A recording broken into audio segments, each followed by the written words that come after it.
Good morning, Bucknutters. Welcome to the Bucknuts Morning Five here on Friday, March 15th, 2019. I am Dave Biddle. Very happy to be joined by Jonah Booker for his usual Friday visit. Jay Book, I want to start off talking about kind of the meteoric rise of Ryan Day. It's almost like we all know it's happened, but I don't think it gets talked about enough, especially when you look at when Ryan Day was hired, when he came to Ohio State in January of 2017. So just basically, 2 years and 2 months ago.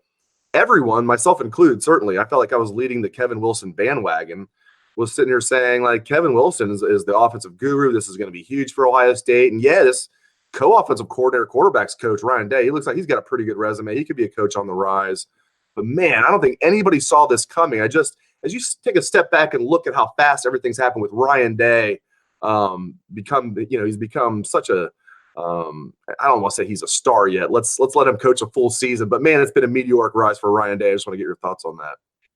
Yeah, he's really elevated his name profile nationally. I know ESPN, Louis Riddick has really studied Ohio State's offense, and he said a lot of the concepts and a lot of the things that Ohio State is doing offensively, a lot of NFL teams should be knocking on Ryan Day's door just to kind of understand what they're actually doing, because the offense that Ohio State is running now under the leadership of Ryan Day is what you're starting to see a lot of offenses trend to. When it comes to Day, I believe Ohio State is looking at him in the mode of a Sean McVay or the Oklahoma coach there, where Lincoln Riley. He's a young up-and-coming coach. He's very innovative. He can get the most out of his quarterback, but at the same time, he has an engaging personality that a lot of players and parents can relate to. He's well-liked within the facility, within the community, and the university. So it doesn't surprise me that his name is really taken off. Obviously, as you mentioned, he needs to coach a full season to really see what we got. The team really responded well those 3 games when he was the intern head coach. But I think Ohio State really looks at him as an offensive savant. They could not let him walk out the door because he could have had other coaching jobs. And you mentioned his meteoric rise. Think about this. He was the head the head offensive coordinator and quarterback coach at Ohio State for 1 season, and he was already being offered SEC jobs. He was offered a Mississippi State job. Mike Vrabel wanted him to become the offensive coordinator at Tennessee so that they can run his offense with Marcus Mariota down there in the NFL. So not only did Ohio State see the potential in him, but many other high-profile programs and NFL teams saw him. UCLA, Chip Kelly wanted him to come out there and run his offense on the West Coast. So he had a bevy of options, but I'm glad he's at Ohio State because I'm very interested to see what he can do. And I think that as long as he can recruit at a high level, he has all the talent and the resources and the innovative offense to really succeed. Yeah, the proof will be in the pudding, but we just got to analyze it as the information is presented to us. As I sit here and analyze everything I've seen from Ryan Day from the time he's been here as an assistant coach to his, very, few weeks here as the permanent head coach before he's even coached a game as the permanent head coach. I've been very, very impressed with him. I am fully on board with Team Ryan Day and everything he's doing. And what's cool, I mentioned Kevin Wilson. Kevin Wilson's still here, and those guys get along well. Like I remember being out, and I've seen this at other places, but it stood out to me at the Rose Bowl out there. We got to see a couple practices out there, and both days Kevin Wilson and Ryan Day were walking in together. And certain coaches you could tell get along, and certain coaches don't get along. Certain coaches maybe it's indifferent, but you could tell Ryan Day and Kevin Wilson get along. And I give Kevin Wilson credit; he didn't ever. Maybe internally there's a little bit of that. He's not upset that this young whippersnapper's coming up and he's the one that jumped over him on the totem pole. Kevin Wilson is still around to add his expertise. It kind of is the best of both worlds for Ohio State when you have that, as you mentioned, kind of the the young rising star, much in the Lincoln Riley mold, and some of the other guys, Sean McVay, hopefully. But you still have that grizzled veteran and Kevin Wilson around. Yeah, and if you look at it, Ohio State is paying Kevin Wilson extremely well to be a co-coordinator. Obviously, Ohio State took a risk when it comes to PR hiring him, considering he was fired from Indiana for the so-called abuse scandal or whatnot. And technically he resigned. Technically, he resigned and got a buyout. But you're right. You're right. Sorry. Yeah. Go ahead. And Ohio State, they said that they vetted the whole situation and they were comfortable with the results, and that bringing Wilson on to Ohio State really put him back in a co-captain's type of chair, and they're paying him extremely well. I know Tim May said he had the opportunity to sit in on an offensive meeting just to kind of be a fly on the wall just to see how things operate. Urban had invited him in. And Tim May had mentioned that Kevin Wilson is heavily evolved, and he is a very strong voice in that offensive meeting staff when it comes to how they want to operate, the things that they want to do for that particular week as far as the game plan. So Kevin Wilson, he has a pretty nice situation. He doesn't have the pressure of being the head coach. He's out of the spotlight. He'll talk to the media occasionally once his turn comes up. He's very involved when it comes to the day-to-day decision making as far as plays and offense and personnel, things of that nature. So it's a great job to have, and with him being a veteran there, he kind of defers a lot of the political things as far as the backdrop of being a head coach to Ryan Day. And as you mentioned, he took it in stride. But I think this allows Kevin Wilson to do what he really loves to do, which is coach football, be a football coach, and not have to worry about all of the other things that comes with being a head coach.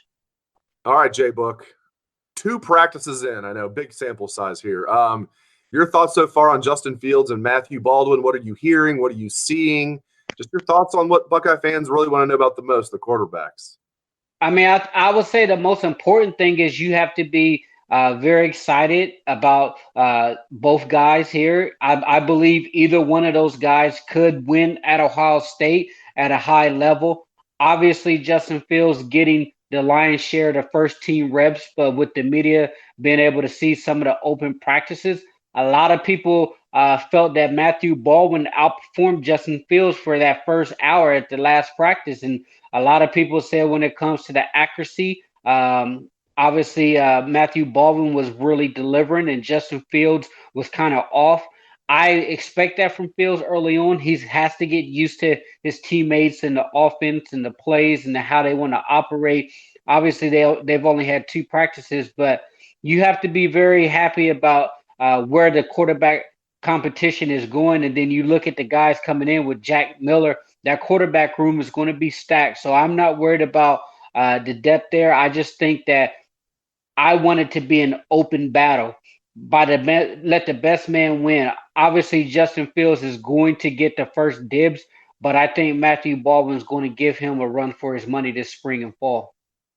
As for the guys the quarterbacks are throwing the ball to, this wide receiving core, I mean, it looks like it could be a really good group. And, and that's saying a lot when you're losing Paris Campbell, you're losing Johnny Dixon, you're losing Terry McLaurin, especially Campbell and McLaurin are going to be relatively early picks in the NFL draft. Campbell's probably going to be a late first-round pick.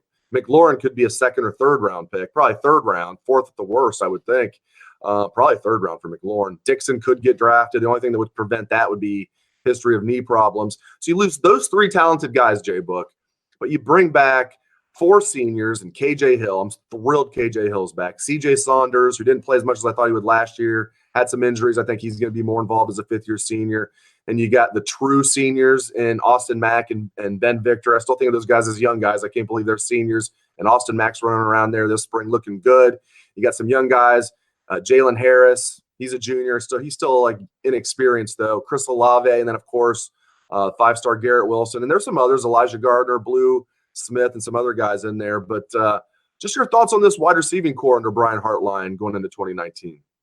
I am a huge fan of Brian Hartline and what he's able to do with that wide receiver core. Not only is he a heck of a coach when it comes to motivating his guys, but he does a tremendous job when it comes to developing their route running as well as their technique. So I think that you're going to have another outstanding year from his group. I know in the boarding house this past week they had on there that a lot of people believe that Chris Olave is Terry Glenn Light out there. He looks that good. He was the third lowest rated player in that 2018 recruiting class, and he's turning out to look like he's going to be a potential gem. They're saying with his game, he just continues to improve. He's really building off that tremendous run that he had at the end of last season. So you have to pencil him as a potential starter. You look at KJ Hill. KJ Hill has a shot to be the all-time leading reception leader at Ohio State, depending on how this year turns out. So that's a guy that's going to bring tremendous experience to that wide receiver room. And then you mentioned Austin Mack. I think Austin Mack was also poised to have an outstanding year as well. I think he just needs to stay healthy. He needs to be consistent, but the talent is obviously there. Ben Victor, he's shown that he has the ability to make big plays. It can't be understated how big that play was that he had against Penn State that really opened it up. And the thing with Ben Victor is they just have to figure out how to get him involved early on. He's a rhythm shooter type guy. If you can get him dialed in early on, the guy can really elevate his game. So I'm bullish on him. Obviously, Jaylen Gill's in the mix. I think he's going to be one that's going to put the fans on their feet come Saturday. So if you look at them as a group, yeah, they're young in certain areas. They do have some experience with Mac and Victor and KJ, but overall, I think they're going to have a heck of a season. I don't know if they're going to be able to churn out the production that the last year's group.